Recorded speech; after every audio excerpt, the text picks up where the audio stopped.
স্বয়ং ভারতীয়রাই এবার হাদির হত্যাকারীদের ধরিয়ে দিতে ৫৫ লাখ টাকা পুরস্কার ঘোষণা করল।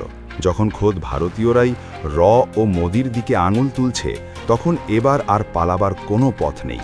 এতদিন বাংলাদেশ বুক ফাটিয়ে বলে এসেছে যে শহীদ ওসমান হাদির হত্যার পেছনে দায়ী খুনি হাসিনা ও ভারতীয় গোয়েন্দা সংস্থার কিন্তু বরাবরই ভারত তা অস্বীকার করে আসছিল। তবে এবার আর কোনো রাগঢাক নেই, কারণ ভারতের ঘরের লোকই মোদি সরকারের গালে চড় কষিয়ে সত্যটার সামনে নিয়ে এসেছে। দিল্লির মসনদ এখন কাঁপছে, কারণ তাদের সাজানো নাটকের চিত্রনাট্য পুরোপুরি ফাঁস হয়ে গেছে। ভারতের জন্য এর চেয়ে বড় বেইজ্জতি আর কিচ্ছু হতে পারে না, যখন তাদের দেশের নাগরিকরাই তাদের গোয়েন্দা সংস্থার বিরুদ্ধে পুরস্কার ঘোষণা করে। ইনকিলাব মঞ্চের মুখপাত্র শহীদ শরীফ ওসমান হাদির হত্যাকাণ্ড নিয়ে এতদিন ধরে যে ধোঁয়াশা তৈরি করা হচ্ছিল, তা নিমিষেই কেটে গেছে। মোদি সরকার ও তাদের পোষা মিডিয়া যতই শাক দিয়ে মাছ ঢাকার চেষ্টা করুক না কেন, সত্য আজ আগুনের মতো দাউ দাউ করে জ্বলছে। বাংলাদেশের মানুষ যা সন্দেহ করেছিল, আজ সেটাই আন্তর্জাতিকভাবে স্বীকৃত হতে চলেছে। ঘরের শত্রু বিভীষণ হয়ে মোদি সরকারের ঘুম হারাম করে দিয়েছে সিক্স ফর জাস্টিস বা SFJ নামের সংগঠনটি। হাদি হত্যাকাণ্ডের তদন্তে ঠিক যেন সিনেমার হিরোর মতোই এন্ট্রি নিয়েছেন সংগঠনটির জেনারেল কাউন্সিল গুরুপতবন্ত সিং পান্নুন, এবং তিনি এমন এক বোমা ফাটিয়েছেন যা সামলাতে হিমশিম খাচ্ছে সাউথ ব্লক। মোদি সরকার যাদের দমিয়ে রাখতে চায় এবং যাদের সন্ত্রাসী বলে আখ্যায়িত করে, সেই শিখরাই এখন বাংলাদেশের শহীদের জন্য বিচার চাইছে। তারা স্পষ্ট জানিয়ে দিয়েছে যে ওসমান হাদি হত্যাকারীদের সম্পর্কে বিশ্বাসযোগ্য তথ্য দিতে পারলে ৫৫ লাখ রুপি পুরস্কার দেওয়া হবে।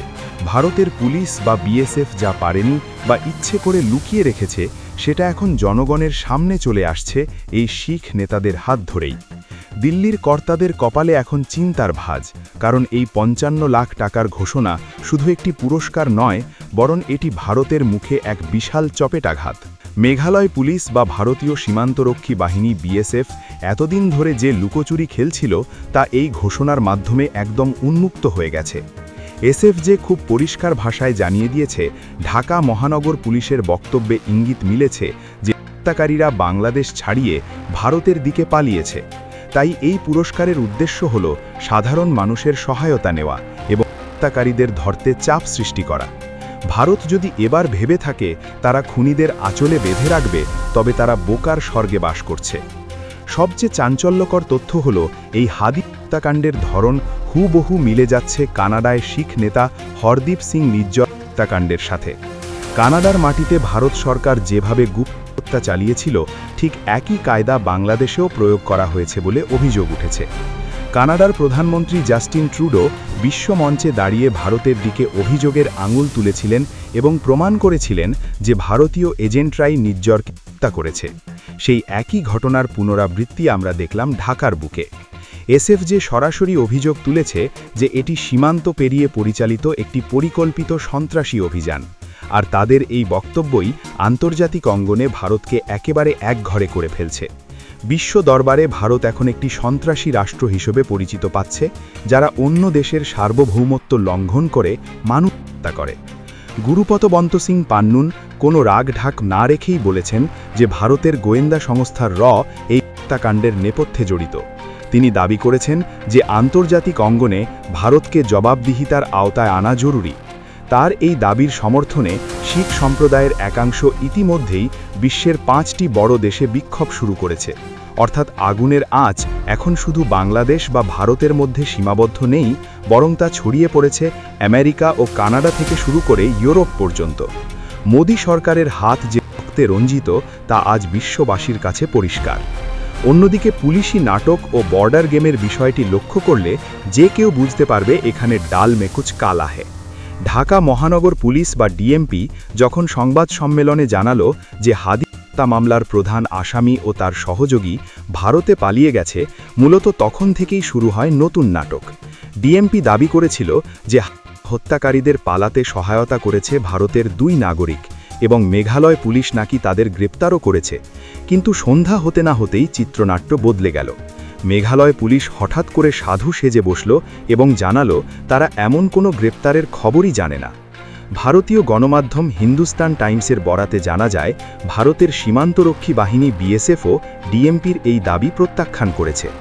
এই যে একবার বলছে আসামিদের গ্রেপ্তার করা হয়েছে ভারতে, আবার বলছে তারা কিছুই জানে না, এই লুকোচুরি খেলাই প্রমাণ করে যে দিল্লির সাজানো নাটক ফ্লপ হয়েছে। ভারত যদি সত্যিই নির্দোষ হতো তবে তারা আসামিদের ধরে বাংলাদেশের হাতে তুলে দিত, কিন্তু তারা তা না করে উল্টো বিভ্রান্তি ছড়াচ্ছে। অপরাধীদের আড়াল করার এই অপচেষ্টা প্রমাণ করে যে হাদি হত্যাকারীরা ভারতের রাষ্ট্রীয় মেহমান হিসেবে আদর যত্নে আছে।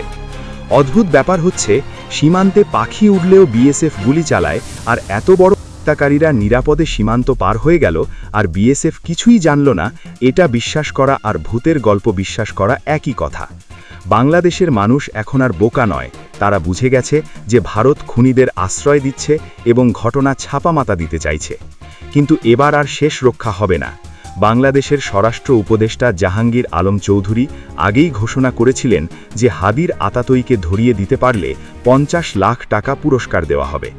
এখন তার সাথে যুক্ত হলো শিখদের দেওয়া 55 লাখ টাকা। সব মিলিয়ে 1 কোটিরও বেশি পুরস্কার এখন খুনিদের মাথার উপর ঝুলছে। টাকার লোভে হোক বা বিবেকের তাড়নায় হোক, কেউ না কেউ ঠিকই মুখ খুলবে, আর যেদিন আসল সত্য বেরিয়ে আসবে সেদিন ভারতের পালানোর আর কোনো জায়গা থাকবে না। শহীদ ওসমান হাদির তো বৃথা যেতে পারে না। ইনকিলাব মঞ্চের এই তরুণ নেতার মৃত্যু পুরো বাংলাদেশকে জাগিয়ে দিয়েছে। দেশের ভিতর থেকে শুরু করে আন্তর্জাতিক অঙ্গন পর্যন্ত এখন একটাই আওয়াজ, আর তা হলো খুনিদের বিচার চাই। 6 ফর জাস্টিসের মতো আন্তর্জাতিক সংগঠন যখন এই আন্দোলনের সাথে যুক্ত হয়েছে, তখন লড়াইটা আর ছোটখাটো পর্যায়ে নেই, এটি এখন ভূ রাজনৈতিকভাবে এক বড় খেলায় পরিণত হয়েছে। ভারত ভেবেছিল তারা বরাবরের মতো এবারও পার পেয়ে যাবে এবং তাদের দাদাগিরিতে কেউ চ্যালেঞ্জ করতে পারবে না, কিন্তু বিধিবাম তাদের সেই স্বপ্ন এখন দুঃস্বপ্নে পরিণত হয়েছে। এসএফজে এর জেনারেল কাউন্সিল গুরুপতবন্ত সিং পান্নুন যেভাবে ভারতের মোদী সরকারের দিকে অভিযোগের তীর ছুঁড়েছেন তা নজিরবিহীন। তিনি বলেছেন, ভারতের এই আচরণ আন্তর্জাতিক আইনের লঙ্ঘন।